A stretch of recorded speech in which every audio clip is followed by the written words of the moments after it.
ఆ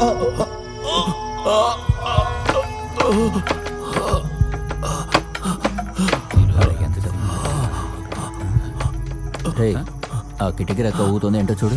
అవును, ఆ కిటికీ దగ్గర నుంచి ఏదో శబ్దం వచ్చింది. చూస్తానుండండి. ఏమైందయ్యా? ఏమైంది? చూడడానికి వెళ్ళాడు.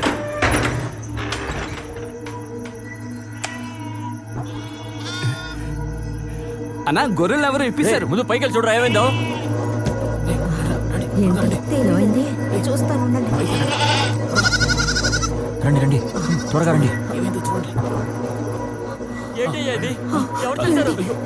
ఏమైంది? వదలండి.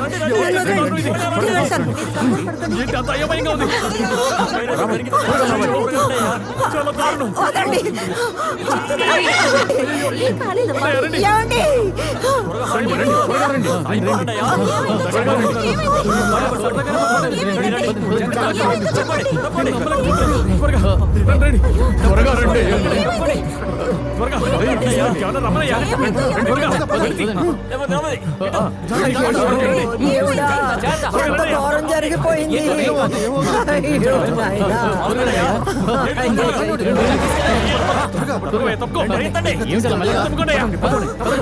అయ్యో, ఇదే అన్యాయం. ఇంత ఘోరం జరిగింది.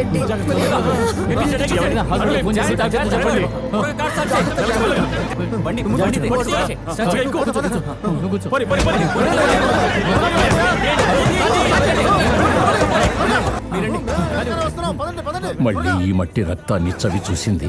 ఇది ఇలాగే కొనసాగే కదా.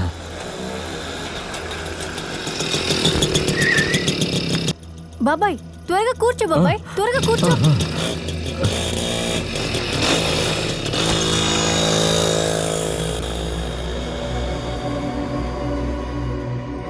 రక్తం నేల మీద పడితే మరక పడుతుంది, మనుషుల మనసు మీద పడితే చరిత్ర అవుతుంది.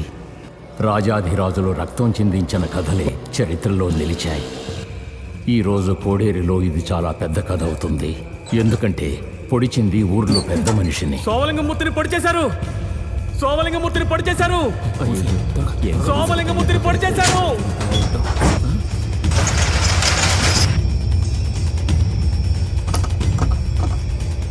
సోమలింగమూర్తి. ఇలాంటి కథనే కొన్ని సంవత్సరాల క్రితం సోమయ్య నడిపించాడు. ఆ రోజు ఉదయం జరిగిన హత్య సోమయ్య చేసిన మొదటి హత్య.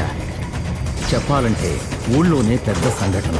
ఎందుకంటే చనిపోయిన వాళ్ళిద్దరూ ఊళ్ళో పలుకుబడి ఉన్నవాళ్ళు. ఒకరు దక్షిణ జిల్లా రాజకీయాల్ని తన గుప్పిట్లో ఉంచుకున్న శంకరయ్య, రెండవ వాడు అతని కుడిచెయ్యి లాంటి వీరభద్రం. తన స్నేహితుణ్ణి శంకరయ్య చంపేసినందువల్ల ఆ కోపంతోనే సోమయ్య ఈ హత్యలు చేశాడు. కేసు గెలిచి సోమయ్య బయటకొచ్చిన తర్వాత ఊళ్ళో వాళ్ళందరికీ సోమయ్య అంటే భయం మొదలైంది. ఆ భయం మర్యాదగా మారింది. నమస్తే అన్న. ఆ మర్యాదే వ్యాపారంగా మారింది. ఈరోజు ఊళ్ళో తెలివిగా చేయాల్సిన మొరటు వ్యాపారాలన్నీ సోమయ్య చేతిలోనే ఉన్నాయి.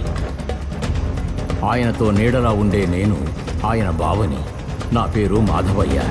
సోమయ్య లావాదేవీలన్నీ పూసగుచ్చినట్టుగా నాకొక్కడికే తెలుసు. ఇది గొర్రెల సందు. ఈ సందులోకి పరాయి వాళ్ళెవరూ కొత్తగా ప్రవేశించలేరు.